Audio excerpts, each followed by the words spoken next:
Dari Rações, produtos para animais, rações e medicamentos veterinários. Ligue 99705-9506 e 99703-5135.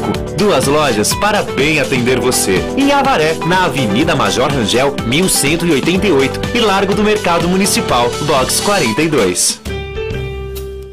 A CIA, Associação Comercial Industrial de Avaré. Rua Rio de Janeiro, 1622 Centro, fone 3711-1366. Esta é a Cidadania FM. Música, prestação de serviço e informação para você. Escritório Esquina do Fórum. Despachante policial, serviços contábeis, renovação da CNH, transferências e licenciamento de veículos, assistência a propriedades rurais, eficiência e profissionalismo. Escritório Esquina do Fórum. Rua Paraíba, 1486, em Avaré. Fone 3732-1020. Seripa, Cooperativa de Eletrificação Rural, Avaré, Itaí, Olambra e Paranapanema. Cidadania FM, 20 anos, a serviço da comunidade. Samba pra entulho é VaptVupt, deixando a cidade mais limpa. Na reforma ou construção, ligue VaptVupt, rapidez e qualidade. Entregue e retira no prazo certo, é segurança e pontualidade. Para retirar entulhos e restos da construção, VaptVupt Caçamba é a solução. Ligue 3732-0000 ou 99789-9500. Disse Caçamba, VaptVupt. 2000 Iluminação Materiais Elétricos. Em Avaré, na Rua Santa Catarina, 1608. Fone 3732-6221. Cidadania FM, a frequência da boa música. UDI Ressonância Magnética. 2 equipamentos modernos de campo fechado e campo aberto para melhor atender o paciente de Avaré e região. Equipe médica e técnica especializada. Agendamentos e resultados rápidos. Atendimento particular e convênios. UDI Ressonância Magnética. Pertinho da Santa Casa. Rua Mato Grosso 800. Fone 3732-3264. Atendimento de segunda a sexta-feira, das 7 às 18 horas. Você sabia que a UniFSP é uma das melhores do estado? Segundo a classificação do ENAD 2019, somos primeiro lugar em medicina veterinária, terceiro lugar em engenharia agronômica, quinto lugar em farmácia e nono lugar em fisioterapia. Só quem tem o melhor ensino consegue oferecer as melhores condições. Vem pra UniFSP e seja um universitário de verdade. Inscrições abertas no site vestibularunifsp.com.br ou no fone 14 3711 4020. Seja um vencedor. Seja UniFSP. Clínica de Vacinação, Largo São Benedito 103, fone 3732-2486. 3732-2486. Você ouviu algumas das empresas avarenses que apoiam a programação da Rádio Comunitária Cidadania FM. O prazer de ouvir rádio.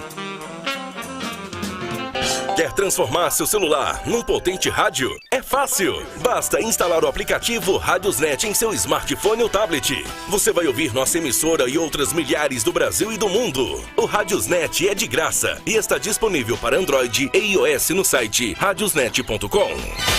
Rádio Comunitária traz informações de nossa localidade. Rádio Comunitária tem espaço para debate público. Rádio Comunitária dá oportunidade para os artistas locais. Rádio Comunitária é muito legal. Eu escuto a rádio da minha comunidade. Rádio Comunitária é cidadania. Cidadania FM. Informações e prestação de serviços.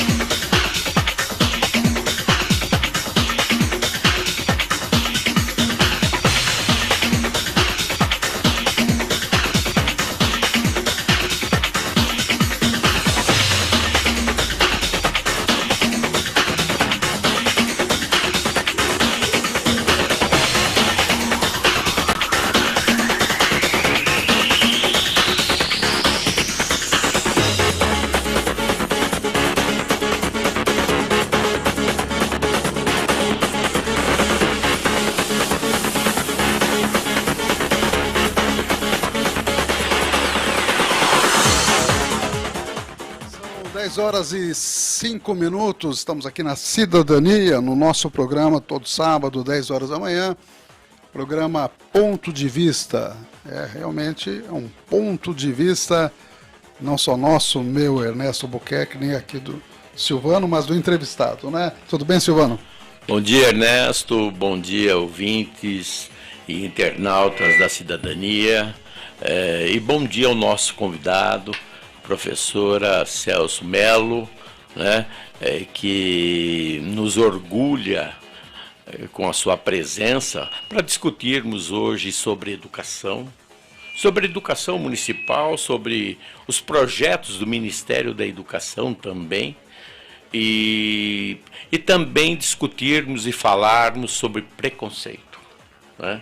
Seja muito bem-vinda, professora, aos estúdios da Cidadania FM. Bom dia a todos, eu agradeço, né? Agradeço a oportunidade, né? Agradeço ao doutor Ernesto, agradeço ao Silvano pelo convite.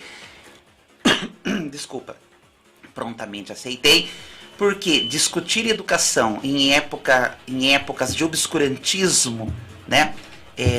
Na área da educação, é bastante controverso e difuso. Importante, como diz Paulo Freire, imprescindível discutir educação, especialmente em tempos de obscurantismo, que é os tempos que nós vivemos. Nós retrocedemos no campo da educação durante um tempo e estamos militando novamente, fortemente, para que a educação volte a ser pauta, não só pauta eleitoreira, não só uma pauta que a gente conhece de 2 ou em 4 anos, ou de quando em quando, e a bandeira de luta, a bandeira, por exemplo, política de alguns candidatos. E depois ela não é no dia a dia, cotidianamente, rotineiramente, praticamente, né, diariamente, não é colocada em prática. Então a educação ela tem que ser pauta, ela tem que ser vista, revista, apreciada, revista pela população como um todo, pelo entorno da escola como um todo. Se a escola ela tende a ser referência, ela precisa que conste em seu projeto político-pedagógico, né, qual o caminho que vai ser trilhado. E com mobilização da comunidade a gente consegue fazer a diferença. Nossa, mas nós temos aí países que lideram o ranking de educação, como é o caso da Finlândia. Aí quando você monta uma comitiva de brasileiros, de estudiosos, enfim, para ver o que está acontecendo na Finlândia, chegam lá e essas pessoas dão com os burros na água, porque eles não têm mágica nenhuma. Muito pelo contrário, eles promovem a autonomia do educando, né? É o que o saudoso Paulo Freire, o imortal Paulo Freire dizia, que a educação ela começa na base, né? A educação, dever de Estado de família. Educação tem que ser a bandeira principal, tem que ser o motriz, é o motriz da educação. Haja vista que dados da OCDE, né, levantados, relatórios internacionais mostram que a cada R$1 investido você tem 2,50 de retorno. É uma área que mais transfere retorno para a sociedade, né? E a educação é tão importante que, primeiro, uma educação paulo freiriana, né, faz com que a pessoa pense, tenha um senso crítico, né? E a educação ela não pode ser pensada para as próximas eleições, e sim para as próximas gerações. Deixa eu só fazer, como voltar um pouquinho atrás, eu acho que é importante que Celso de Melo de Oliveira, que é professora há 25 anos, né? E também diretora agora de uma escola aqui de Avaré, que se apresente direitinho, conte um pouquinho da sua história, onde você nasceu, como é que foi a sua formação, como é que você chegou em Avaré, tudo isso para depois a gente começar a aprofundar a questão da educação e outras questões que nós vamos também analisar aqui. Sim, Então é importante, vamos começar do início. Sim, essa trajetória, né? A trajetória é importante. Né? Para o pobre existe, o que sobra para o pobre é o conhecimento. Exato. E o conhecimento é importante, ele liberta, ele é libertador. E eu descobri este caminho no meu berço familiar, né? Percebendo, por exemplo, desde criança, que não haviam políticas públicas para os menos desfavorecidos. Isso percebi na minha família. E a gente vai crescendo nesse meio e os pais vão orientando para que você lute, né, por dias melhores, por mudanças. E quando eu e sempre estudando, sempre lendo, sempre buscando conhecimento. Hoje, doutor Ernesto e Silvano, se fala muito em protagonismo do estudante, protagonismo juvenil, né? Na minha época era muito mais difícil, porque a gente recorria à Barça, a Oxford. A enciclopédia Barça. Né? Não tinha internet, né? Tantas fontes para conhecimento, né? Que é a eutagogia, vamos supor, você buscar o próprio conhecimento. É a constante busca, o autodidatismo, a ensaística. Então é isso, na minha época, por exemplo, eu fazia isso na biblioteca municipal. Quem tinha uma Barça na casa, eu lembro que tinha uma professora que tinha Barça, eu batia na porta da casa dela para que eu pudesse, cada vez que eu ia na casa dela, ela dava aula para os alunos de recuperação e eu não precisava de recuperação, mas eu ia lá. E eu queria conhecer a cada letra do alfabeto da Barça. Então, vamos supor, o dia que eu chegava lá, estava na letra C. E me doía o coração quando ela não ia dar aula de reforço, porque eu queria chegar na letra D e ler toda a letra D da Barça, para entender tudo. E dessa forma você vai conhecendo. E toda a vida com caderno, anotando. Pessoal, é muito importante a gente anotar tudo.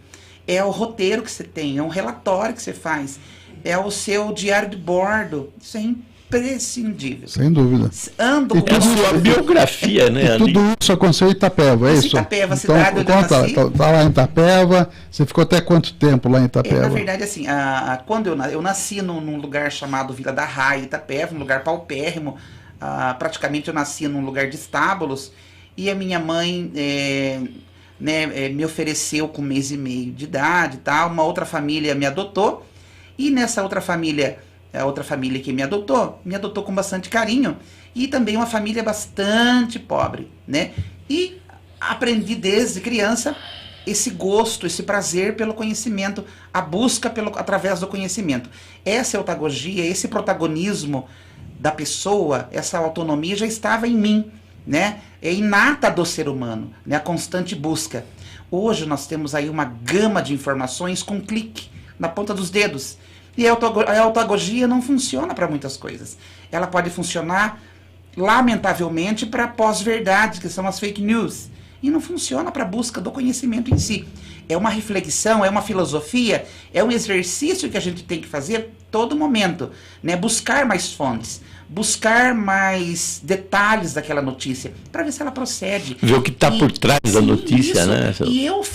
E a gente fazer um afunilamento daquela notícia que nos é dada. Por exemplo, os meios de comunicação oligárquicos, por exemplo, transmitem muitas vezes a ideia deles. Isso eu descobri desde muito criança. E quando eu passei em primeiro lugar no Cefam, em Itapeva, e tinha biblioteca boa, aí eu vi o livro chamado O Capital. Falei, O Capital? Nunca tinha lido isso. E eu gostava de pegar livro e levar para casa, porque tinha a biblioteca tinha livros novíssimos e as pessoas não usavam. E eu conversava com o coordenador na época, o professor Celcito, e pedia para ele. Falava, olha, mas você leve, mas não estrague. Porque eles haviam a preocupação em manter o livro bonito na biblioteca, né? Hoje, na minha escola, eu quero que o livro seja sujo. Usado, lido, exatamente. Rasgado. O coração da minha escola é a biblioteca, né? Eu serrei as estantes altas para deixar mais baixa, para ficar acessível para as crianças. Para a criança que engatinha, vai lá buscar livro, buscar conhecimento. O que na minha época era muito mais difícil, hoje é muito mais fácil. Hoje está, né, é muito acessível. Até por uma experiência própria, pelo que você passou, né? Sim. Então, o coração da minha escola tem que ser a biblioteca. E a partir daí começam as mudanças para a autonomia. Doutor Ernesto e Silvano, acreditem, na minha escola, por exemplo, todos, desde que eu assumi, todos buscaram conhecimento. A minha cozinheira começou a estudar, eu dava uma aulinha à noite para concurso, e hoje ela é professora, ela passou muito bem colocada, é professora, está fazendo pós-graduação. Mando um grande abraço para a Márcia, professora, uma professora maravilhosa, né, que quis, né, que foi provocada, né, por mim, e quis. E aceitou o desafio, né? Essa inquietude dela moveu e ela foi buscar o conhecimento e ela conseguiu. E são degraus que a gente vai subindo, né, degraus de conhecimento, são escalas de conhecimento que a gente vai subindo, e assim fui fazendo a minha trajetória de conhecimento. Então eu tive acesso ao Capital, Daí o coordenador permitiu que eu levasse o livro embora. E ali, gente, milagrosamente, quando você entra em contato com o velho Karl Marx, né, que eu nunca havia visto falar, mas eu entendia o que acontecia comigo e com a minha vila, com a minha família. Você se viu refletido. Eu me senti ali. Falei, nossa, mas esse velho Karl Marx, então ele me conhece. E outra coisa, ele escreveu esse livro há mais de 100 e lá vai, né, pedradas, e ele está vigente. Até hoje nós temos. E depois que eu fui ver que muitos outros grandes nomes beberam da fonte, o maravilhoso Paulo Freire bebeu da fonte de Marx para poder escrever, inclusive, Pedagogia do Oprimido, que é um dos livros mais lidos no mundo nas áreas de humanas, serve de inspiração para material didático em diversos países latino-americanos, né? Inclusive a China está estudando Paulo Freire agora em suas universidades, que eu fiquei sabendo. Isso é tão assim, tão gigantesco, né, essa revolução que a educação pode fazer. E aí, entrando em contato com o velho Marx, que está tão novo. Isso lá em Itapeva ainda, né? Eu lembro que foi um dos primeiros, além de eu ter lido inúmeros outros livros, mas o que me chamou a atenção foi falar do operariado, dessa classe que é subalternizada, dessa classe que é a ampla maioria, dessa classe que é oprimida, dessa classe que é assalariada, dessa classe que ascendeu ao poder na Revolução Francesa. Houve uma revolução, colocou o homem na história, o homem pobre entrou para a história, decai-se o regime monárquico, e esse homem pobre, ele começa a fazer parte da história, e fazendo parte da história, atualmente ele virou oligarquia. Aí você começa a refletir, começa a pensar. Então foi a partir dos estudos de Karl Marx que eu, embora já refletia, né, mesmo, vamos supor, cresci numa família evangélica e fazia provocações na igreja. Tanto é que um tempo depois eles me convidaram a retirar-se da igreja, que fazia provocações também. Hoje eu tenho um alinhamento com as igrejas, um outro alinhamento, né? A gente conversa, eu tenho inúmeras amizades com evangélicos, com católicos, com bandistas. Precisei frequentar todas para poder entender de antropologia, né? Ainda pesquiso muito essa educação para o pensar. Enfim, eu vou parar de falar um pouco, doutor Ernesto, porque senão a gente... mas tá interessante, mas vamos dar uma continuidade só para o pessoal que não te conhece, que está ouvindo, deve estar gostando das tuas ponderações, mas você estava em Itapeva por enquanto, agora você está em Avaré. Há quanto tempo você está em Avaré? Então, aí Itapeva começou a atrasar o pagamento, né? E a gente que é assalariado, a gente sente no bolso quando atrasa o pagamento. Já era professora antes? Lecionei lá 12 anos em Itapeva, passei em segundo lugar no concurso para professor Itapeva, ou professora, viu, gente? Era o Vilmar Matos ou era o Cavani? O prefeito Vilmar Matos. Aí houve um sequestro dos bens da prefeitura, inclusive da educação, e deixou a gente sem pagamento. E eu, uma pessoa assalariada, que vivia de aluguel, senti isso na pele. E aí que bateu a reflexão. Eu preciso saltar um novo degrau. Eu preciso ler mais, estudar mais e buscar novos concursos. Foi aí que comecei a ligar para várias cidades, naquela época você tinha um cartão, e eu ligava no 102 e ligava em vários municípios para ver se tinha concurso público. Não, nesse município não tem. Não, olha, nesse município não vai ter um seletivo, mas no final do ano. Daí um outro município que eu liguei, fazia uma lista, liguei para Avaré, pedi o telefone para 102, aí o 02 era auxiliarista. E vinha uma voz pausada que dizia: o número do telefone é 0143. Eu anotei e liguei, aí, se não me engano, caiu no centro administrativo. E a moça, eu não lembro quem é, eu gostaria de saber quem era essa moça, que disse assim para mim: olha, minha filha, o concurso da Prefeitura de Avaré encerra amanhã, tá bom? Se você quiser fazer, até amanhã. Quando foi isso? Isso foi em 2010. Tá. Porque como começou a atrasar Itapeva, eu comecei 2009 para 2010, eu comecei a buscar. Pessoal, isso é importantíssimo. Quando a gente percebe que precisa mudar, é através do conhecimento. Precisa evoluir, a evolução ela é constante. A gente tem que rever a nossa prática dioturnamente. Precisamos nos rever todo momento. Foi isso que eu fiz. Comecei a estudar mais, comecei a ler mais. Eu vou contar uma história para vocês. Espera um pouquinho, estava ia encerrar a inscrição naquele dia, no dia seguinte. Isso. Como é que foi? Aí eu fui ao Banco do Brasil, paguei a taxa de R$15,50, se não me engano, isso em 2010. E fiz o concurso para Avaré. Não conhecia Avaré, porque eu só ligava, né, liguei do 102, não conhecia Avaré. Eu sabia que existia uma prainha, que todo mundo vinha, e era uma cidade muito bonita, que todo mundo falava, mas eu não sabia, nunca tinha vindo aqui. E aí, quando foi a data do concurso, eu vim, né? E como a gente não tinha dinheiro, por exemplo, eu vim com o dinheiro da passagem, posei um pouco ali no pronto-socorro e um pouco na delegacia, que eu julgava que eram os locais mais seguros para mim, até amanhecer o dia para eu fazer a prova na Fundação Regional Educacional de Avaré, que é a FREA, que eu vinha conhecer no dia que eu cheguei. Pois é, daí posei nesses dois locais. Posei e no outro dia estava na frente, às 5h30 da manhã, 6 horas da manhã, em frente à Freia. E ali, era uma noite chuvosa, tomei chuva, toda aquela coisa, né? E outro dia eu fiz a prova e tal, só que eu não tinha faculdade, não tinha nada. E depois tinha uma fila imensa, ia ganhar 10 pontos quem tinha pós.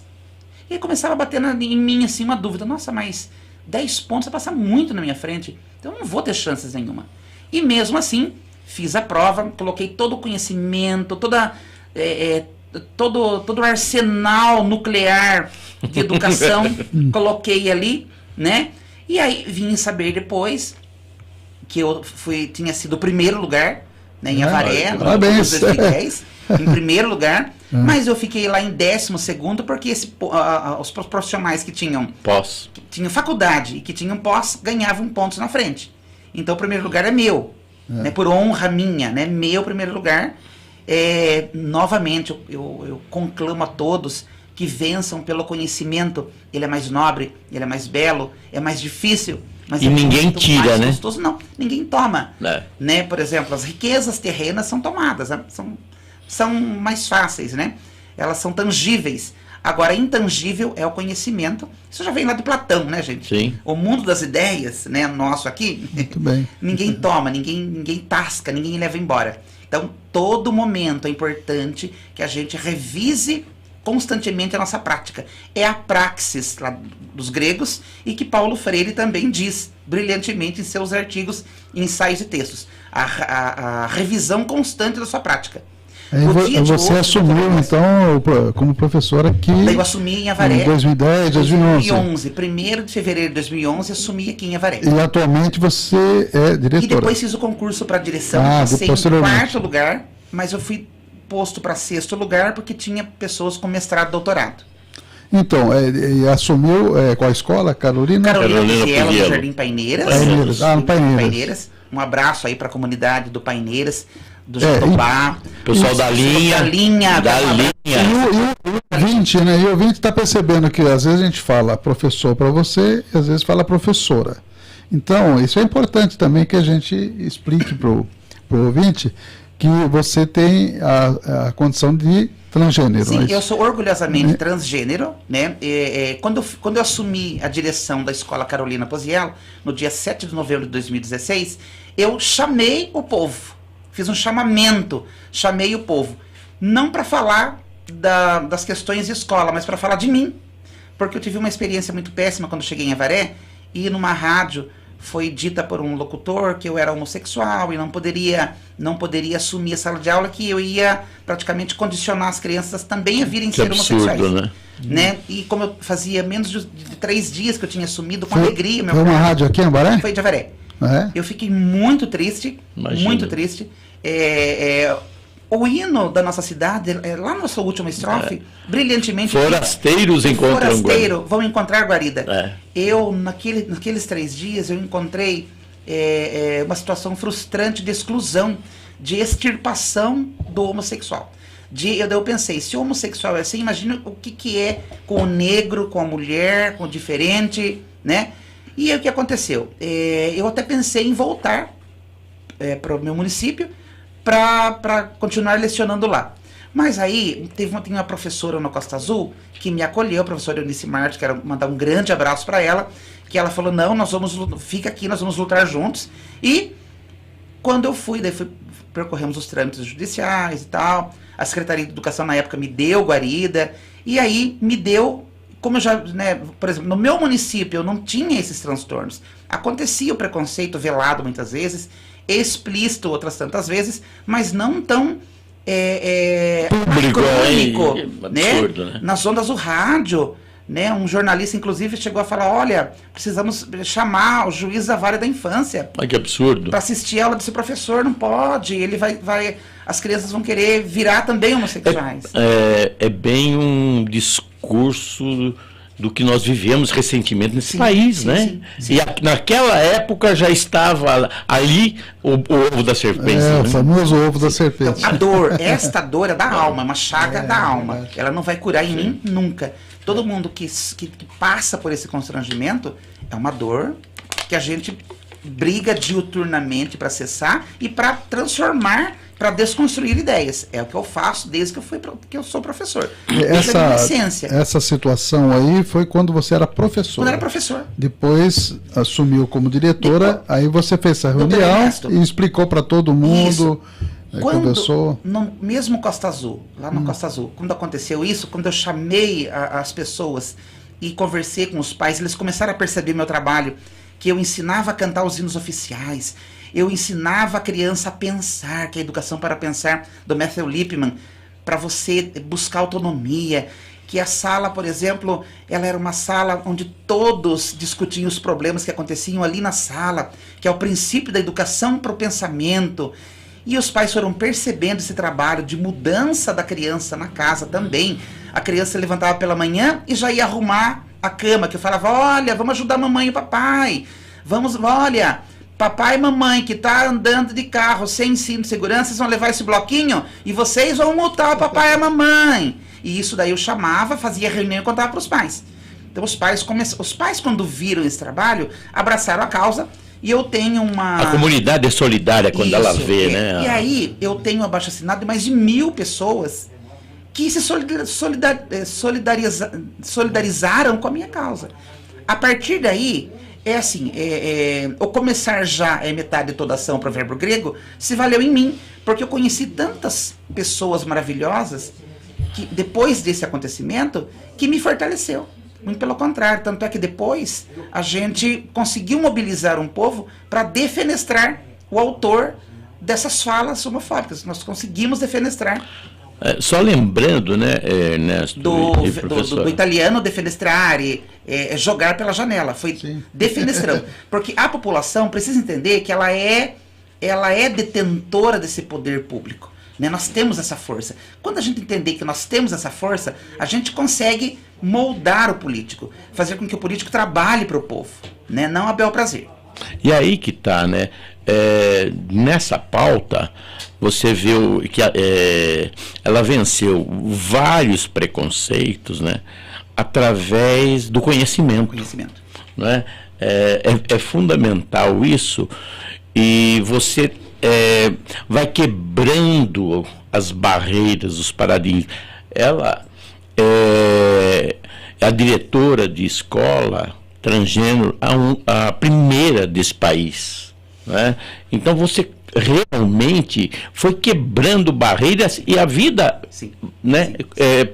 É isso. Quando uma rádio vem, um locutor se acha no direito de questionar, de pedir a presença dos pais. Exatamente.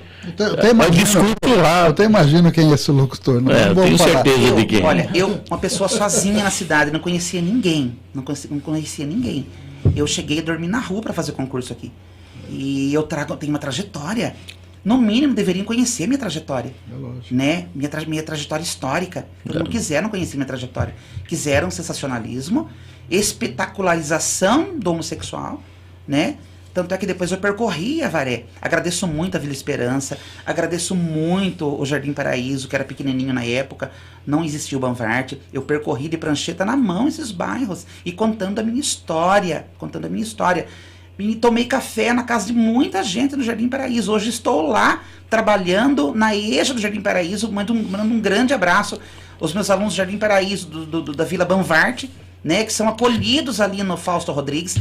na escola. Nós fazemos um trabalho muito bonito ali, a nossa sala é lotada de alunos. O EJA, para que o ouvinte saiba o que é educação de jovens e adultos, né? Sim. Quer dizer que você tem um período lá no Paineiras, né, na Carolina Puziola, diretor. De manhã e à tarde, né? Isso. E à noite eu corro para o Jardim Paraíso para o meu segundo cargo. Do outro lado da cidade, né? Também passei muito bem do outro lado da cidade, né? E eu trabalho com o outro extremo da nossa vida. No Jardim no Carolina, no Jardim Paineiras, eu trabalho com crianças de 4 meses a 4 anos e 11 meses, é um extremo início da vida.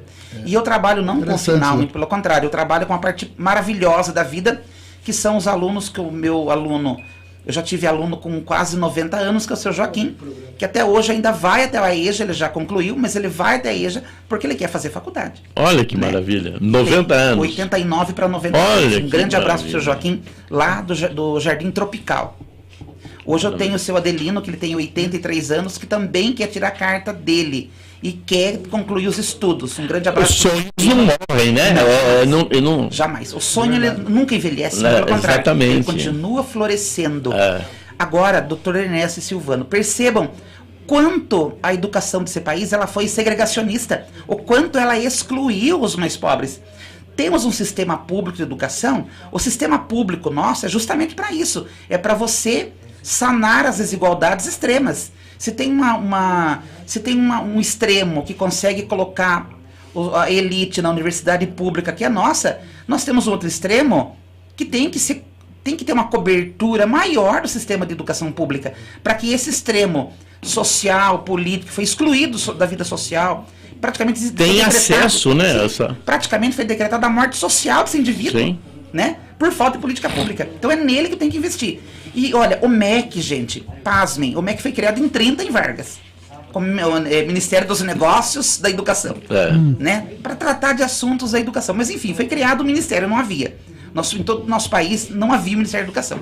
Aí foi criado... A primeira universidade do Brasil foi em 1930, alguma coisa que na verdade, foi uma organização de faculdades. Para dar um diploma de honoris causa, né, para um rei aí isso, da Suécia. Foi criado às pressas. Sim. A Universidade de São Paulo, né? Se não me engano, a Universidade Federal do Rio de Janeiro, acho que é a primeira, se não me engano, nesse quesito. Não tem esses dados. Mas é assim, haja vista que, por exemplo, países como a Colômbia, se não me engano, a Colômbia ou o México já tinham universidades... O período de 1523. Sim, é isso aí. O Lula sempre fala isso, né? Sim. Engraçado. O presidente, por exemplo, o presidente é extremamente combatido, por quê? Porque olha que coisa. Porque é pobre, ele é nordestino, é pobre e não tem faculdade. Então ele é combatido muitas vezes por isso. Só que, por ser nordestino... Também vive o preconceito, Vive. Por ser nordestino, ele já deve se orgulhar, porque o Nordeste brilha no ranking do PISA. O Nordeste brilha em amostragem... O ranking do PISA... Principalmente o Ceará, né? Especialmente o Ceará, com o Sobral, tem uma história... O que é o PISA? Só para o nosso... O PISA, na verdade, é um ranking que mede os melhores e eficientes sistemas de educação do planeta. O nosso país, por exemplo, ele ocupa as últimas posições, vamos supor, somos 54º, 55º, de 55, 60 países no máximo.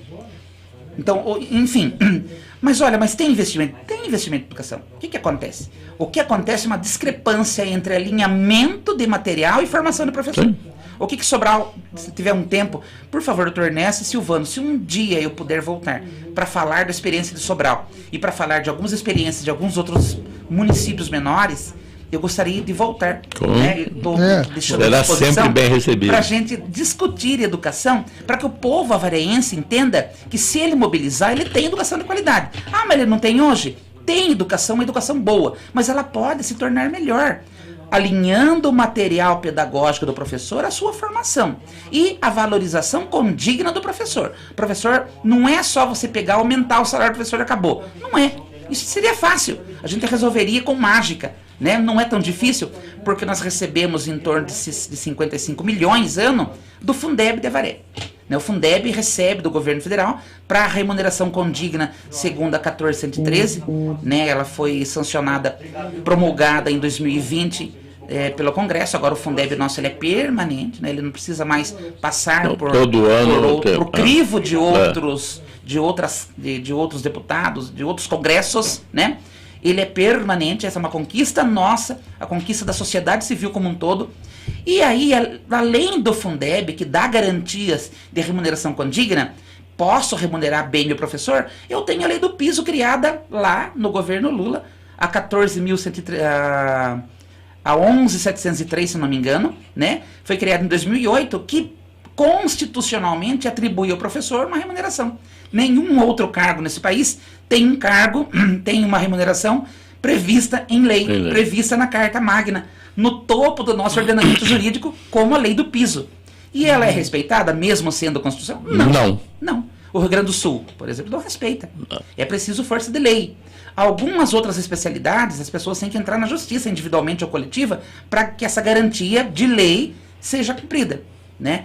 Por isso que tem que haver esse conhecimento por parte da população, por parte do corpo docente, né? Tem que haver fortalecimento de conselhos. Por isso que a minha escola, quando eu assumi, a primeira coisa que eu fiz foi criar a biblioteca.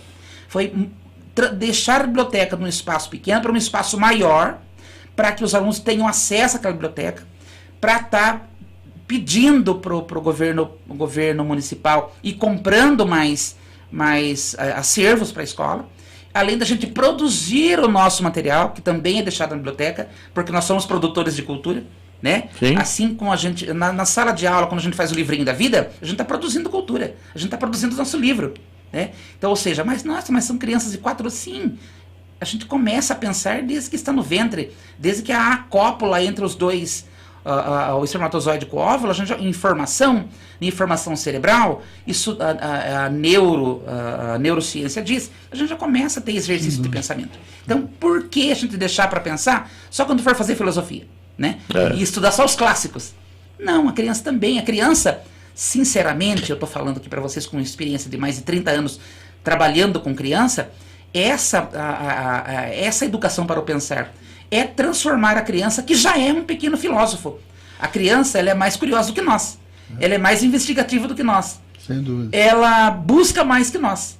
E ela tem uma plasticidade cerebral muito maior do que a nossa. Professora, o que você está dizendo, nós tivemos um embate, né, nesses últimos 4, 5 anos entre o pensar, né, e a escola militar, né, aquela coisa meio imposta, tal, e um embate bravo, inclusive de destruição, né, de todo o legado de Paulo Freire. E hoje, com um novo governo, com o ministro da Educação, que é ex-governador do Ceará, que o Ceará é referência, né, em educação nesse país, hoje está se voltando à normalidade, ou seja, existe novamente os conselhos de educação atuando, enfim, pensando a educação de uma forma mais séria, ou não? Ainda o lobby das empresas, das fundações, ainda está prevalecendo? Como é que está isso? Como é que você vê isso? Olha, nós vislumbramos com dias melhores. Nós fazemos com que a Constituição seja cumprida. O artigo 205, quando ele diz que a educação é direito de todos, nós temos universalidade de crianças na escola. Nós temos cerca de 96%, 96,5% dados oficiais das crianças na escola. Ainda temos mais de 2,5 milhões de crianças fora da escola. Então, garantimos a universalidade? Sim. Faltam crianças? Faltam crianças. Precisamos ir buscar. Por isso que é importante a busca ativa. Se eu sei de alguma criança que não está na escola, eu tenho que incluí-la na educação. Essa é a função social. Essa é a função política. Essa é a função da autonomia. Essa é a função da escola, é a função da sociedade. É a escola que representa o Estado e a sociedade, é a parceria, é dever dos dois. Eu tenho que buscar. Essa busca ativa, ela é constante. Eu tenho que englobar todo mundo. Se ela é um direito de todos, e quase todos estão lá dentro, eu tenho que garantir a permanência. Então, eu tenho acesso. Hoje o acesso, ele é ilimitado. Todos podem estar na escola. Então, eu tenho acesso. Hoje, nós conseguimos ilumbrar esse acesso, essa permanência. A permanência, a gente precisa também trabalhar melhor a permanência. Porque na década de 80, quando a gente fazia aquele funilamento de 100 crianças que entravam na primeira série, apenas 2 ou 3 concluíam a 8ª série, esse funil, ele é parecido com o de hoje, precisamos mudar. Hoje, por exemplo, menos da metade dos que entram no primeiro ano, eles concluem o ensino médio. Nós precisamos rever esse ensino médio. Urge, existem projetos tramitando no Congresso e o Ministério da Educação já tem acesso para mudança de pensamento, de ótica do ensino médio. Com essa mudança de ótica, por exemplo, além de você incluir essas pessoas no mercado de trabalho, deixar do pensamento liberal para o pensamento progressista é um avanço gigantesco. Porque enquanto a gente continuar tecnicista, que é o pensamento liberal, eu preparar a massa passiva para trabalho, né, e não dar a eles condição de ser progressistas, por exemplo, de exercitar a sua autonomia intelectual, a gente vai continuar criando massa de manobra. Uma massa alienável.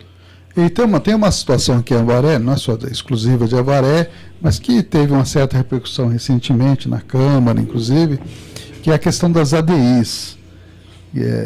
Sim. Como é que você encara essa questão das ADIs, que é Auxiliar de Desenvolvimento Infantil? Sim, na minha escola nós temos 14 auxiliares de desenvolvimento infantil, que são as ADIs, que brigam também pelo enquadramento delas, né? Não é para transposição de cargo, mas é para enquadramento dentro da lei. E a gente percebe que o que tem que haver entre as partes é mais diálogo, né? Não existe entre o poder municipal e o grupo, né, das profissionais, que são profissionais de educação. E o diálogo, se não me engano, foi cindido, né? Isso não é um princípio democrático, né? A gente precisa... Né, elas têm formação pedagógica, né? Sim, as ADIs, né? É necessário que essa pauta, por exemplo, seja vista, por exemplo, como ponto de vista de investimento, né? Como ponto de vista que quanto mais você investe em educação, quanto mais você, como eu falei, eu estava falando aqui, quando a gente alinha... Não é despesa, né? Despesa, educação é investimento. E outra coisa, ela tem que ser política de Estado, não pode ser política de governo. O que acontece em Sobral, por exemplo, é política de Estado. O que é difícil no nosso país é o continuismo político. Sai uma gestão, anula-se tudo e começa uma outra coisa do zero. Não tem esse continuismo. Se houvesse uma política de Estado de forma contínua, a gente estaria em outro patamar de educação. A gente teria dado salto há muito tempo. Os saltos acontecem justamente em municípios onde há esse diálogo, essa retórica, essa conversa, essa dialética. Tem algumas coisas que tem que ser assuntos de Estado e não de governo. Sim. Não é? Sim. Porque governos passam, né? Mas o Estado é interessante que o governo municipal, junto com o grupo de ADIs, repensem, né, as suas falas, discutam numa mesa redonda, a curto ou a médio prazo, os impactos na vida da criança. Porque as ADIs, por exemplo, atuando nas creches, o Centro de Educação Infantil, onde eu sou diretor, elas trabalham com educação, né? Elas educam e cuidam. Isto é importante, né? Porque senão uma creche seria assistencialista antes de 88. Porque a Constituição Cidadã garantiu para a creche não ser mais assistencialista. Então, desde 88, nós temos essa visão que a creche não é mais um lugar onde vou deixar a criança, onde vai ter páginas, onde vai ter pessoas que vão ali cuidar, trocar fralda, enfim. Não, muito pelo contrário, senão não seria um centro de educação infantil. Como nesse ambiente trabalha a educação de base, da primeira infância, desde os bebês, eu tenho, por exemplo, lá nos berçários, as auxiliares, elas contam histórias com livros apropriados para as crianças quando dão banho, muitas vezes, né? Já começa aí esse processo educativo, que na verdade é quando a gente nasce, o processo educativo está em nós, né? Mas elas são estimulados. Essa estimulação precoce já há desde quando a mãe deixa o seu filho aos cuidados do Centro de Educação Infantil. Porque eu vejo na minha escola, existe uma coordenação que percorre a escola também junto comigo, e a gente percebe esse engajamento educativo, essa preocupação entre cuidar e educar, esse estreitamento em cuidar e educar. E voltando a falar Por exemplo, se a LDB, a 9.394 de 96... Que é a Lei de Diretrizes da Base da Educação, né? É a Lei de Diretrizes e Bases, que normatiza os artigos constitucionais, as cláusulas pétreas. Né? O artigo 205 e 212, ela normatiza. Né? E normatizando, ela criou outros documentos, inclusive a BNCC, proposta lá na LDB, que está em vigor desde 2020. O que é BNCC? É uma base nacional que o aluno do Acre, por exemplo, o mesmo aluno do Acre tem que aprender a mesma coisa que um aluno que está estudando numa escola particular em São Paulo. É a mesma base. A mesma base. Tendo a mesma base para casa, o alicerce é mais fácil. Por quê? Se eu pego o material do professor e alinho com a formação dele e avalio depois, aí está o sucesso. Então, esse aluno que eu garanti o acesso, tem a permanência dele, e no final ele sai com sucesso, essa é a ideia central da educação de qualidade. Acesso, permanência e garantia de sucesso. Com relação a essa questão dos livros didáticos, né, até houve uma polêmica recente agora, né, que o próprio secretário estadual da Educação, Feder, né, o primeiro nome eu sempre esqueço, é Feder o sobrenome, Renato, né, Renato Feder, que veio lá do Paraná, né. Sim. Ele simplesmente, a princípio, disse que não ia aceitar os livros didáticos gratuitos do MEC, seria tudo, segundo ele, online ou tecnologicamente. Ele tem até empresa que atua nessa área, né. Como é que você vê essa questão? É fundamental, esses livros didáticos que são, inclusive, utilizados por escolas particulares de ponta em São Paulo, eles utilizam muitos dos livros didáticos. Foi uma atitude que realmente não deu para entender. Sim. Doutor Ernesto, quando você estuda uma sociologia meia boca e quando você entende que o governo é particular e não é do povo, é o que acontece. Né? Quando você entende o governo popular, o governo para as pessoas, e você deixa de ser oligárquico, aristocrático, e pensa nas massas, é diferente. Pegando um gancho olha a Suécia. Do particular que você falou, o particular aqui em São Paulo está existindo, porque esse secretário, ele tem 28% da empresa que está vendendo todo equipamento para a Secretaria da Educação do Estado. Sim. É o particular de interesse mesmo, né? O dinheiro público indo para o particular. Mas um pouquinho antes também, eu lembro quando eu era vereador até, eu sempre andei questionando esse aspecto, essa questão de contratar empresas, no caso aí a prefeitura propriamente eu estou me referindo, contratar empresas que apresentam aquelas apostilas. E todos esses, inclusive para crianças pequenas, né? Como é que você vê isso aí? Muitas vezes são livros, talvez de qualidade, não sei, eu precisaria ouvir a tua opinião, mas eu achava bastante estranho, porque tinha livros didáticos naquela época que o MEC já fornecia, né? Vamos copiar o exemplo do Sobral, mas não vamos copiar de forma meia boca. O PNAE é um programa federal que veio de cima para baixo, foi implantado, mas ele foi feito de qualquer jeito, ele não deu certo. Porque se você alfabetiza a criança até os 7 anos de idade, no máximo 8 anos, ela não vai ter deficiência nenhuma ao longo do seu percurso educativo. Porque se eu alfabetizei, ensinei a ler, escrever, fazer cálculo, e interpretar tudo isso, ela está autônoma. Então ela está ali,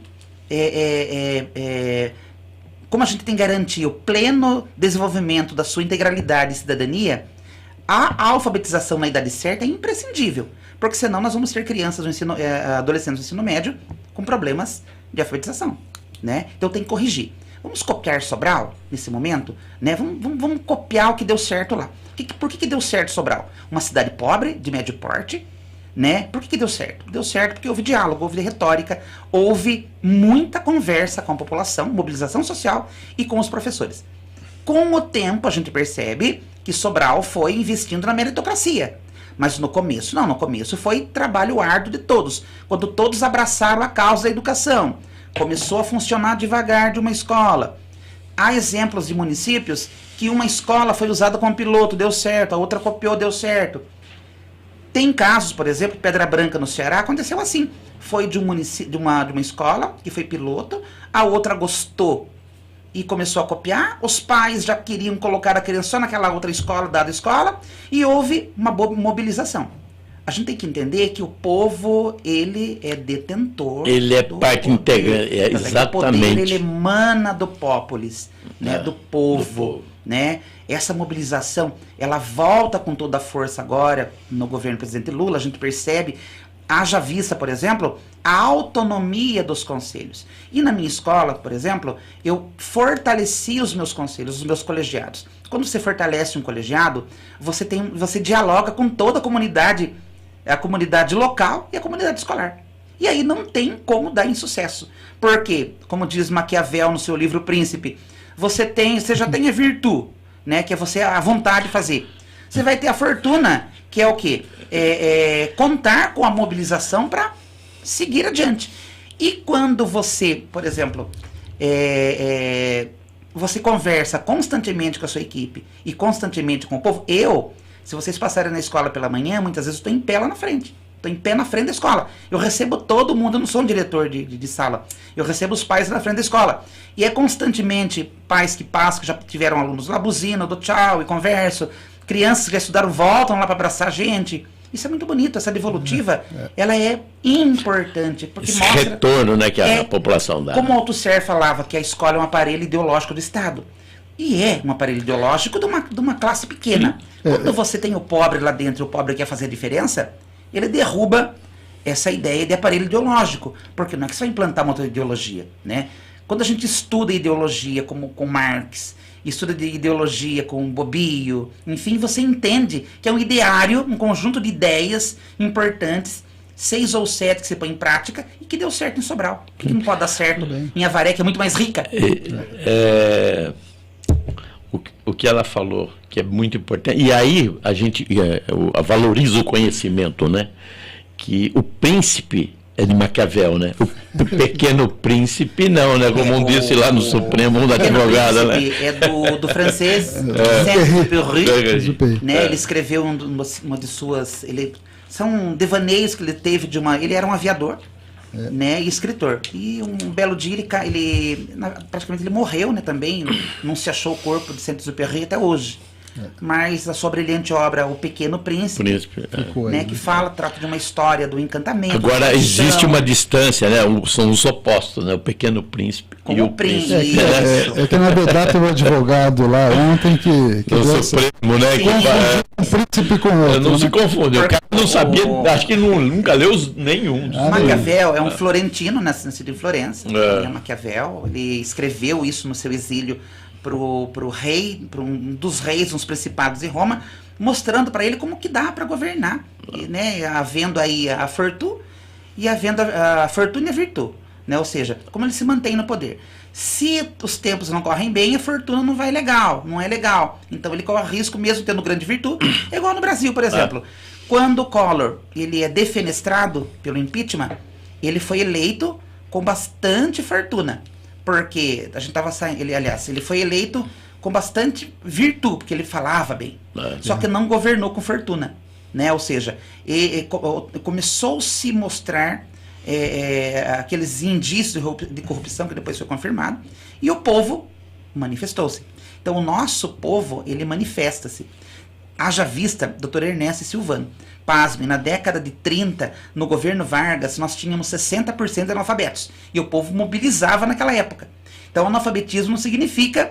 Não significa nada. Não significa que você não vai se mobilizar. Pelo contrário. Analfabetismo é uma coisa, conhecimento é outra. Né? O letramento, a população era letrada. Você pega um idoso meu lá que não é alfabetizado, mas é letrado. Ele sabe pegar um ônibus, ele sabe ler o mundo. Paulo Freire de novo. A leitura constante de mundo.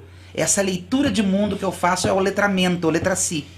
E a alfabetização, que é uma garantia constitucional, é você penetrar no mundo e rasgar esse véu do letramento e entrar no mundo da alfabetização, do conhecimento, é onde você vai poder saborear compêndios, saborear bibliotecas, ler inúmeros livros, produzir cultura, né?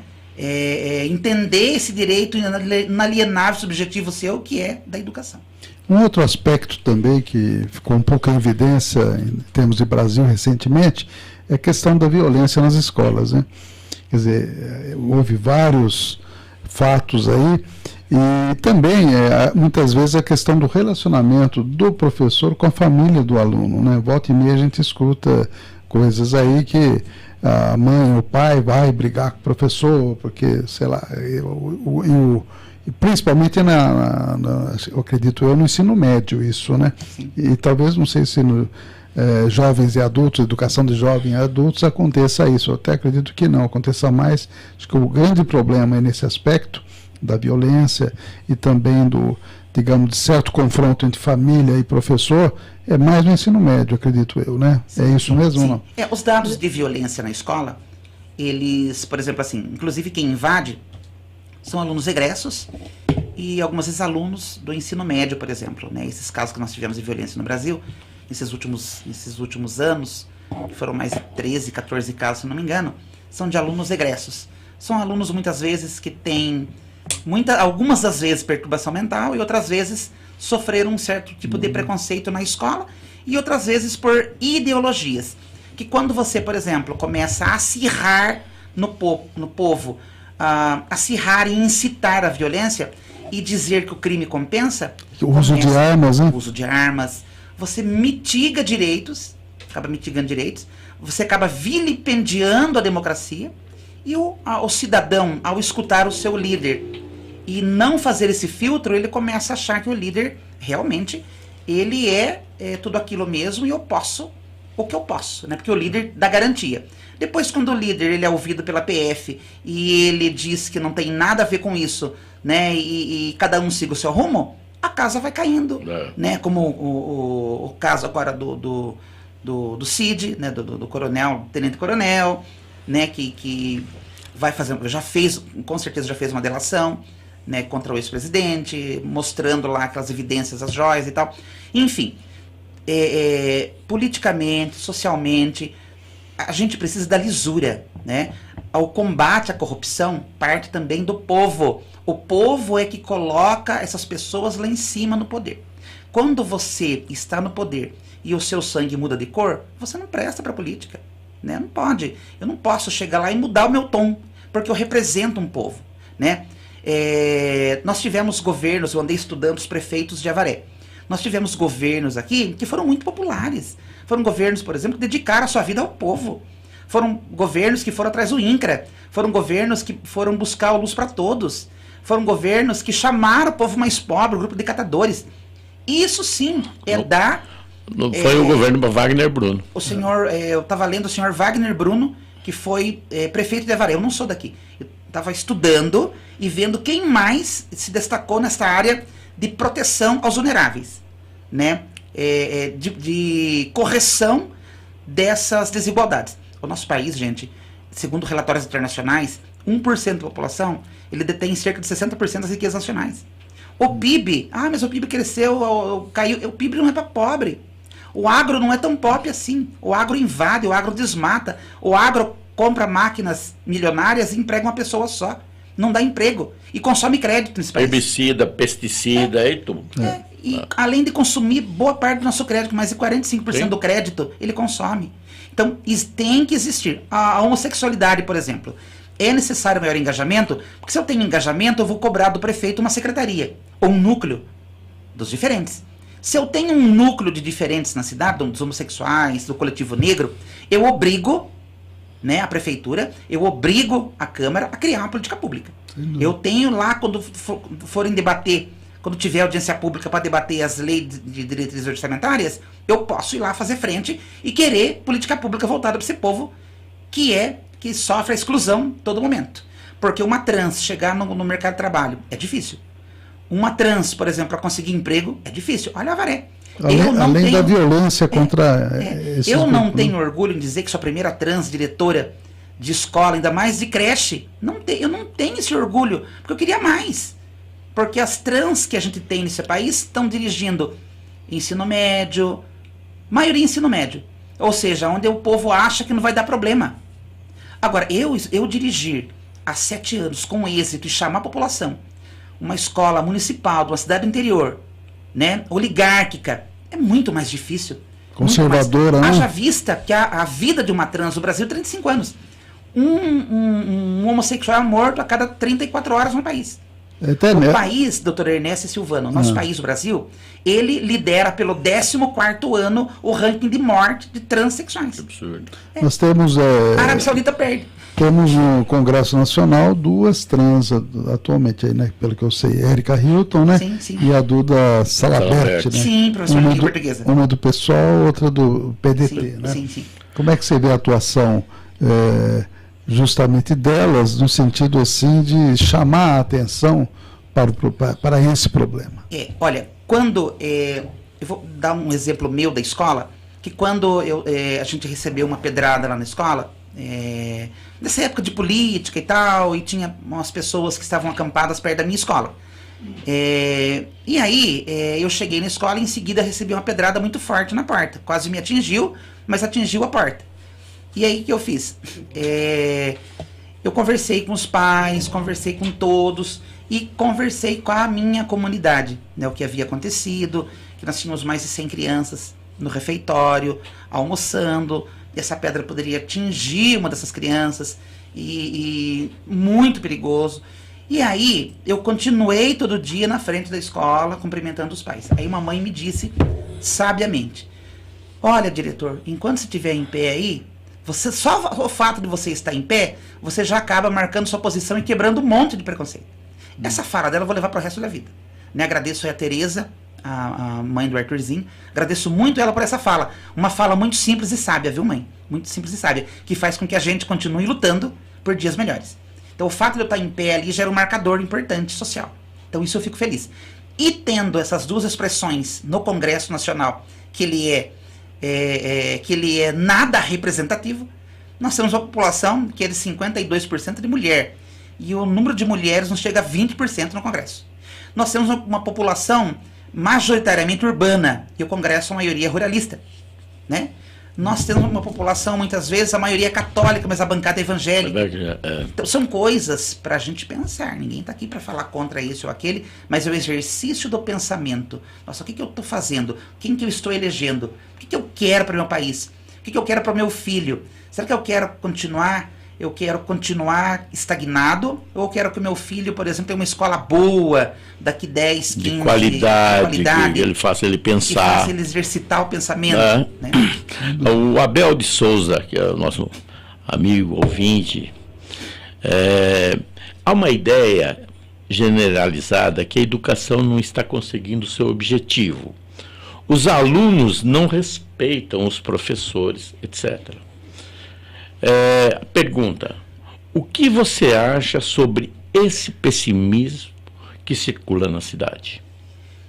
Eu vou dar um exemplo de novo do Nordeste. Agradeço, Abel. Abel, olha, fico muito feliz com a sua participação. E vou dar um exemplo do Nordeste, uma cidade pobre chamada Sobral. Tem tantas outras no Nordeste que foi em efeito cascata. O que aconteceu no Nordeste foi a mobilização. Quando o povo quer, o povo consegue tudo. Então o povo, junto com o corpo docente, foram brigando com o poder municipal para a educação, para a melhoria da educação. E com o tempo, tudo em educação é no mínimo 15 anos, porque educação é a longo prazo. Até você formar autonomamente o cidadão, demora tempo. Só que tem que ter um continuismo. Quando ele vai para a série subsequente, tem que continuar com os conhecimentos e sanando as dificuldades para que no final a gente garanta o mínimo para ele, para que ele seja, para que exerça a plenitude. A mobilização social é muito forte na região nordeste do país. Então, eu lembro que quando eu era criança, aqui mesmo, minha mãe falava, olha, você quer a caneta ou você quer a enxada? Hoje eu entendo, nada a ver com quem prefira a enxada. Mas o que ela queria dizer? Você quer estudar, quer conhecer ou quer continuar no cabo da enxada? Porque a gente era da roça, né? E a gente via que era árduo. Hoje a roça está mecanizada, tem um monte de coisa. Mas ainda assim, o que ela queria dizer? Vai estudar, vai ler, vai conhecer. O que precisa é mais engajamento da família na preocupação, né? Por exemplo, por que muitas famílias ainda conseguem e outras famílias não? É o engajamento, é a conversa diária. Essa conversa diária da mãe com o pai, dos responsáveis, olha, vai estudar, vai ler, tem tarefa, viu uma hora do seu dia, chegou da escola, senta lá, vai ver a tarefa. Isso minha mãe fazia. Isso minha mãe cobrava. Olha, tem a cabo da enxada e tem a caneta. Todo dia falava. É uma retórica de pai que funciona. Enche a paciência da gente, mas funciona. Então vai chegando um momento, toda aquela uma horinha de estudo, ela vira hábito. E ele se leva para a vida. Você criou um hábito e levou para a vida. Agora, quando você não cria hábito, tem falha, tem alguma falha. Por que muitas vezes o hábito de você portar o celular, por que o celular virou um hábito? Né? E por que o hábito de portar o celular, de pesquisar pelo menos meia hora por dia, é um assunto pertinente? Como eu combater o establishment? Como eu combater o anarcapitalismo? Enfim, por que isso não pode ser pauta? Por que eu não posso... Hoje, promover a eutagogia é muito mais fácil. Sim. O protagonismo juvenil é muito mais fácil. Porque eu tenho um mundo num clique. Eu entro em Salamanca com um clique, né? Nas melhores bibliotecas do planeta, eu tenho acesso a inúmeros acervos. Né? O que aliás, a Universidade de Salamanca deu o título para o Caetano Veloso. Foi semana passada. Deixa eu só mandar um abraço aqui para o Paraíso Empreendimentos Imobiliários, que tem o loteamento Vila Suíça e que apoia culturalmente aqui a rádio e especialmente esse programa. Fica ali na rua Minas Gerais, ou a empresa, né? 1491 3731 3003. E eu queria aproveitar, tem um recadinho aqui no YouTube da Tereza Cristina que está falando. Um abraço para ela, da linha, a mulher do Jorge, tem um filho na creche.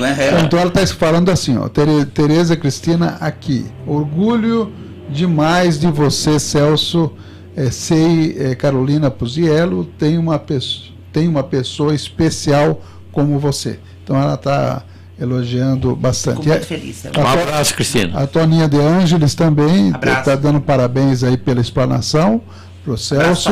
E também tem aqui o Sebastião Severino, que é professor. Professor Sebastião, um abraço também. Ele falou, que belo programa, esse colega conhece muito de educação. Aí, tá falando feliz, professor. Você sabe muito feliz. Está sendo muito contente, bastante elogiado aí. A dona Toninha, que é uma guerreira, né? Uma guerreira dessa cidade.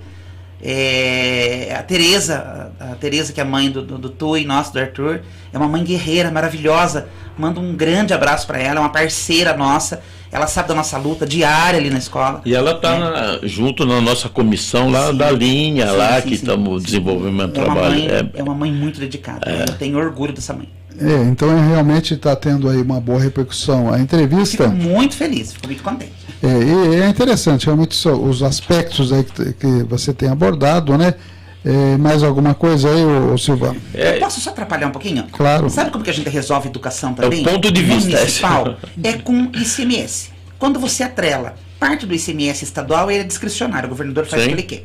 Se você pegar esse ICMS e obrigar o prefeito, não só cabeça de aluno, fica muito estatístico e técnico, mas não, eu quero avaliação, eu quero resultados, eu quero saber, eu vou mandar parte do ICMS só dos alunos que foram bem avaliados e que concluíram. Foi assim que Sobral, não no municipal, mas depois quando houve, eles ascenderam ao governo, e o governo, hoje, o governo de Sobral, e mitologicamente Minas Gerais, que faz isso para a educação, parte do ICMS vai para a saúde, e o Ceará copiou essa medida de Minas Gerais e transformou para a educação.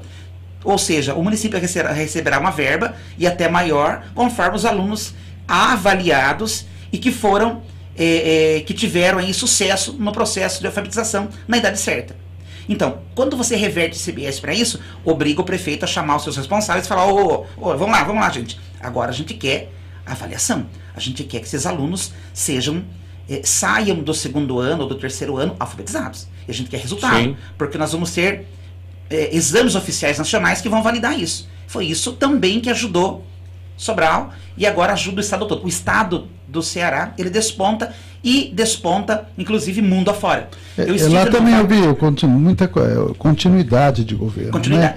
Lá tinha um grupo do Ciro Gomes, depois entrou o Camilo, que é o atual ministro da Educação, que era ligado, de certa forma, ele tinha parceria, né?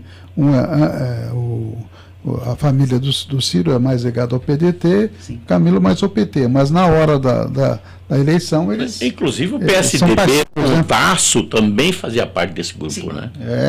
Então, está provando que mesmo você tendo diferenças ideológicas, você respeita a pauta de Estado. Sim. Né? Você não vai atrelar isso para um governo. Senão você começa de revanchismo e tal, e quem sofre são os extremos. Então, e não há dúvida, né, que a educação digamos, é a ponte, falando, não tem nada a ver com o Temer, né? A ponte do futuro, nesse sentido, por exemplo, todos nós temos exemplos. Eu até gosto de falar do meu exemplo pessoal, por exemplo, quando eu fui fazer medicina, eu não nasci berço esplêndido, não. O Silvano conhece aqui. E meu pai era pequeno comerciante, minha mãe consertava guarda-chuva para eu poder fazer a faculdade. Eu entrei sem cursinho, estudando com livros da biblioteca, como você falou, eu ia na biblioteca do João Cruz, o Coronel João Cruz, pegava aqueles livros de física, desse tamanho, como é que era o nome do autor, até me esqueci, eram 4 volumes, e durante um ano inteiro de 67 eu estudei para o meu vestibular, que seria em 68. Sim. E passei numa escola pública, na Universidade Federal de São Paulo, que é a Escola Paulista de Medicina. Sim. Enquanto colegas meus que fizeram o cursinho não passaram na escola pública, tiveram que fazer posteriormente vestibular para entrar em escola particular. Sim. Então, mostrando que é pela educação, e isso deu um diferencial na minha vida pessoal enorme. Sim. Quer dizer, embora eu era de classe média, mas média com um pouco poder aquisitivo. Sim. Né? Sim. Então, isso fez uma diferença enorme. Se eu não tivesse entrado na medicina, tivesse ficado em Avaré, por exemplo, provavelmente eu seria uma outra pessoa, teria uma outra condição de vida. E a diferença para mim foi a educação, como é para todo mundo que tem esse trajeto, essa trajetória, para dizendo, e consegue chegar e ter uma educação de qualidade, né? Que é isso que a gente briga. Doutor Ernesto, olha, o livro, o senhor falou do livro, brilhantemente do livro. Olha, o livro é a forma EAD mais antiga do planeta. Então, é o EAD mais antigo. A gente tem certeza disso. O EAD. E como é que eu vou abolir o livro de um sistema de educação? Né? Se a Suécia, que é um país que desponta no ranking do PISA, um dos melhores do planeta em educação, no sistema educativo, ela aboliu o virtual, porque viu que o aluno não estava sendo tão autônomo, estava sendo motivado e movido por certas ideologias. Então voltou ao livro novamente, voltou ao livro físico de novo. Eu sou uma pessoa antiga, eu gosto de imprimir apostila, de produzir meu material, de ler meu material, de ler livro. Eu não consigo ainda no virtual. Eu imprimo do virtual, um livrão para poder ler, para poder anotar, é a constante busca. E outra coisa, olha a importância do material. Então, quando o governo federal ele promove o PNLD, né, para a sua rede pública, o que acontece? Eles são livros de qualidade, passam por um teste de qualidade, né? Passa por um teste. E esse teste, por exemplo, esse livro, ele pode... eu não entendo como é que você vai trabalhar de forma virtual na região de Palheireiros, em São Paulo. Como é que você vai trabalhar de forma virtual nos bairros mais abastados de Avaré, né? Como é que o aluno, por exemplo, ou seja, desmotiva. Então ela já por si só já dá com os burros na água. E quando você, por exemplo, agora por força de lei, a justiça determinou que o Estado de São Paulo volte ao livro didático de novo. O livro didático, ele é companheiro. Se você ajuda o aluno, se a família fala a mesma linguagem que a escola e faz com que o aluno sinta a importância do livro, da leitura, do ato de ler, né? O aluno vai sendo protagonista devagar. Então, esses hábitos de leitura, de engajamento, de conhecimento, de busca, é da família e é do Estado, né? Se a família tampouco faz, para o Estado tá bom, porque quanto mais alienar, melhor, né? E nós não podemos, estamos no século XXI, a gente não pode continuar ainda sendo massa de manobra, a gente não pode alienar-se. Marx já falava isso há muito tempo. Depois nós tivemos Paulo Freire falando de educação bancária, né? Eu não posso ter mais uma educação que só deposite e não queira nenhum retorno. Haja vista que o Demerval Saviani, Anísio Teixeira, Florestan Fernandes, grande sociólogo, falam da educação emancipadora, né? Da crítica social dos conteúdos. Aí tem a BNCC, que fala em mobilização de habilidades para você chegar em certa competência. Existe a competência, mas eu tenho que mobilizar habilidades. E por que o mercado de trabalho hoje ele é segregacionista ainda? Por que muitas trans abrem o seu empreendimento? Porque o mercado ainda não enxerga, o mercado ainda... nós temos tecnologia para empregar todo mundo. Não empregamos por quê? Porque ainda tem a barreira do preconceito. Se eu não enxergo a cara da pessoa e analiso tantas habilidades ele teve para chegar naquela competência, o que ele mobilizou para chegar naquilo é aquele funcionário que eu quero, mas eu não vou olhar a cara dele. Depois que eu analisei aquilo, é que eu vou ver quem é ele. Sim. Se ele é deficiente, se ele é homossexual, se ele é uma pessoa padrão, né? Enfim. É dessa forma que o mercado tem que começar a enxergar. E muitos países avançaram, desculpa gente, desculpa, tô achando que tô falando demais, muitos países que avançaram, igual vocês falaram brilhantemente, avançaram a educação, foram os países que entenderam que educação é bandeira de Estado, é política de Estado, e cooptaram as melhores cabeças públicas, os melhores alunos cooptaram para ser professores, e investiram neles, e esses melhores voltam para dar aula. É igual Sobral. As melhores experiências de professores, eles pegaram os professores para dar aula para os outros. Isso é importante. Isso é generosidade mental. Isso é a fonte do conhecimento. Por acaso, por acaso eu peguei hoje acordei cedo, né? Pessoa de idade acorda cedo. Pois é, né? Acordei tarde, viu? Mas eu acordei cedo hoje e comecei a olhar algumas mensagens e peguei um professor falando, assim, na internet, uma coisinha rápida assim, a questão do aprendizado. Ele falou assim, olha, para você aprender, você tem que pegar um livro, ou uma apostila, ou um livro, né? Físico. Né? Você lê e anota tudo o que você acha interessante. E não digite e coloque no computador.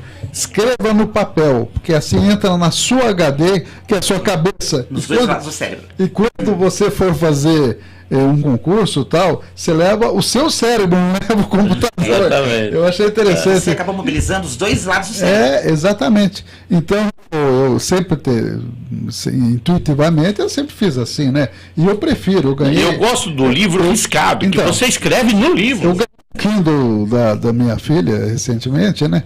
E ela até me perguntou, você está usando? E eu prefiro ler livro físico.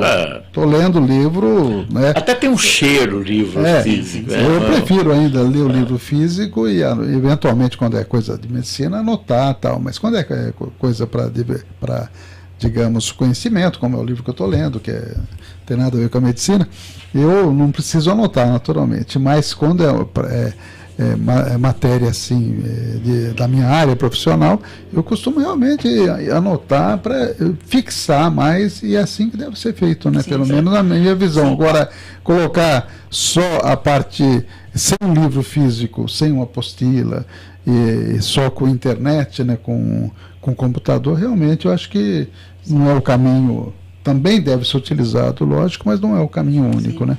Antoine de Saint-Exupéry, que é o criador do Pequeno Príncipe, ele fala muito no seu livro do empatós, né, da paixão, da empatia, do amor pelo outro. E nós também tratamos da alteridade, que é o ser no outro, do latim, alteritas, ser no outro. Este ser no outro a gente precisa nos dias de hoje. É muito importante para a educação também. Aquele aluno, por exemplo, que tem dificuldade, eu, enquanto escola, vou mobilizar meu corpo docente, vou mobilizar os especialistas de educação para que aquela dificuldade não se perpetue. Você não naturaliza seus alunos com dificuldade e você sentencia aquele aluno à exclusão. Não pode. Então, quando a escola resolve, a gente consegue fazer educação de qualidade com mobilização. Os pais cobrando mais a escola cobrando mais o governo, e o governo funcionando para o povo e funcionando para o bem da educação. Dá certo, dá certo. Vamos fortalecer os colegiados, essas instâncias de poder, elas são fortes. Olha um exemplo que nós temos aí do grupo dos excluídos, né, que há muito tempo fazendo diferença. Por quê? Reúne, congrega pessoas com mesmas ideias, né? Olha o campesinato, né? Reúne, congrega pessoas com ideologias diferentes, mas com as mesmas ideias e pertencimento. E com as propostas acabam se identificando. Agora para encerrar. Antes de encerrar, pera um pouco, está muita pressa, não precisa ter pressa.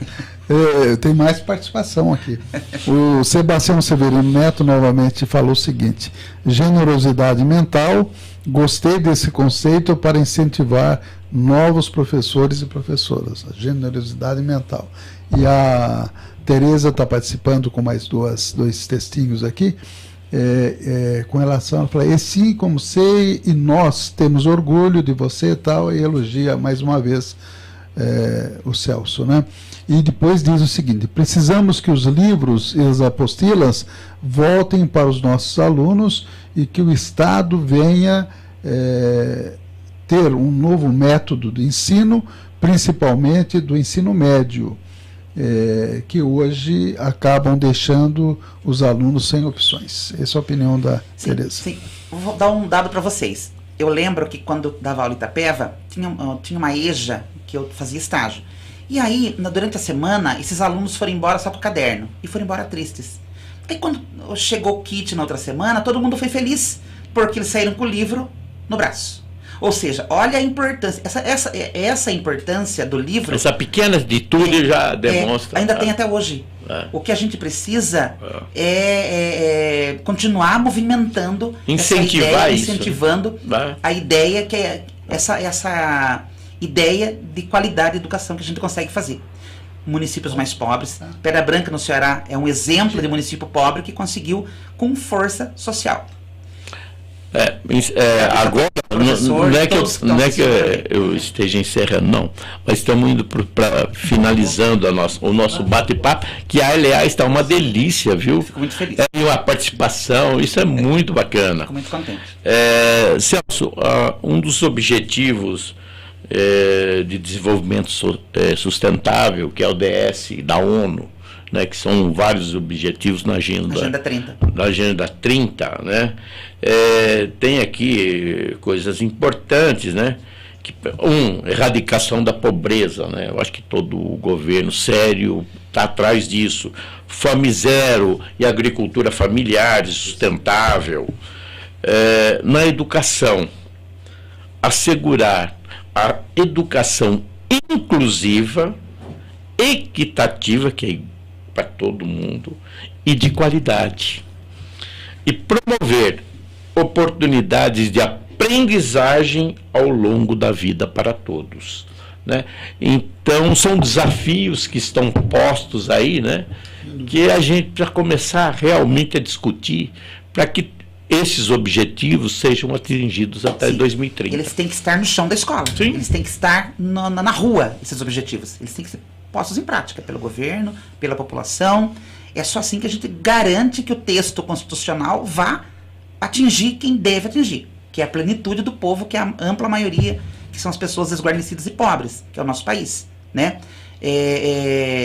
Ou seja, fortalecer políticas públicas através da mobilização. Reforço muito a mobilização dos nossos colegiados, dos nossos conselhos. É desta forma que a gente consegue muitos objetivos. A Agenda 30 ela é importante, ela também, os textos constitucionais pétreos, que é o artigo 205, que diz que a educação é direito de todos. E é dever do Estado e da família, só isso já já atinge aí em cheio a Agenda 30.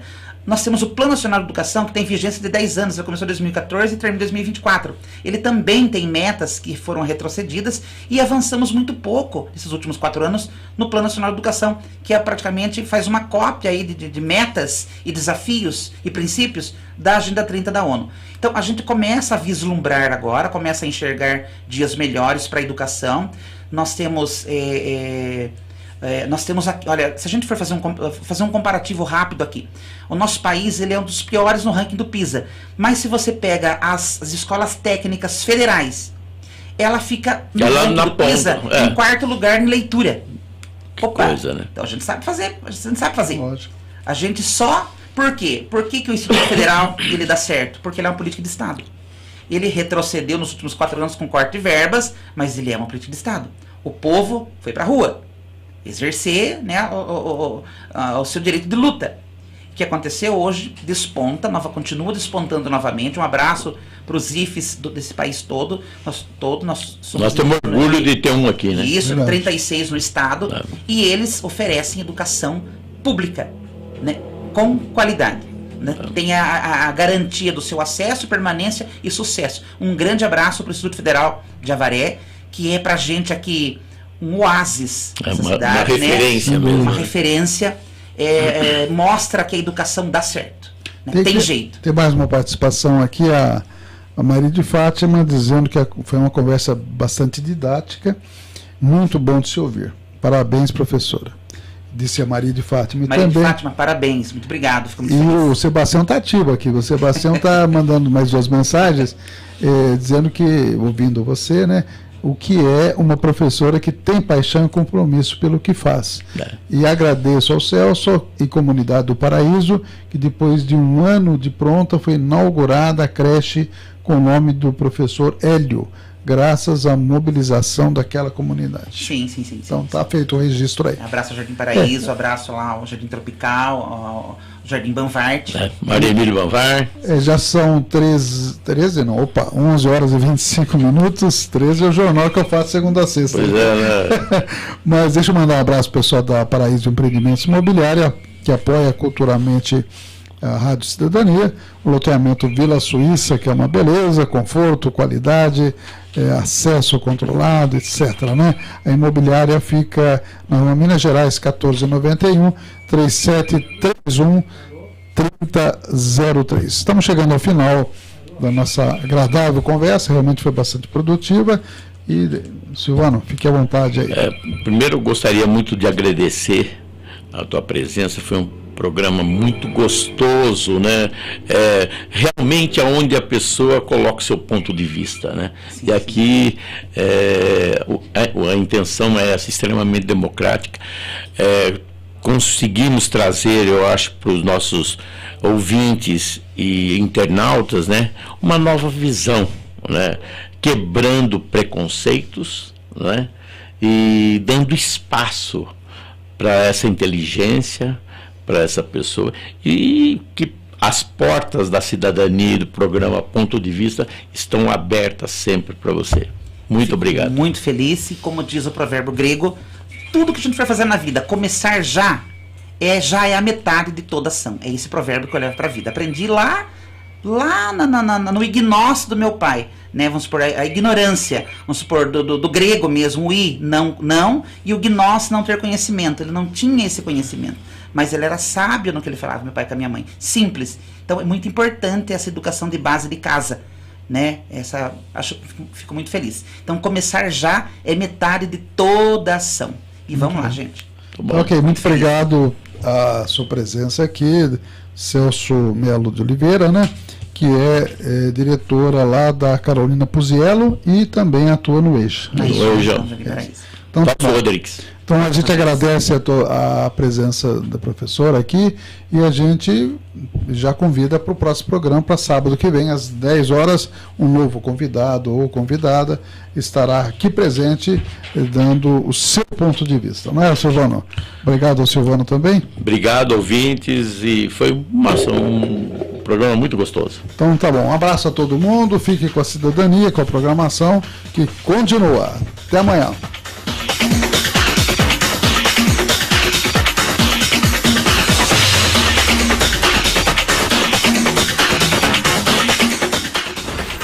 Cidadania FM, 20 anos. O prazer de ouvir rádio. WhatsApp Cidadania FM. Adicione 14 9 97 21 45 91. Repetindo,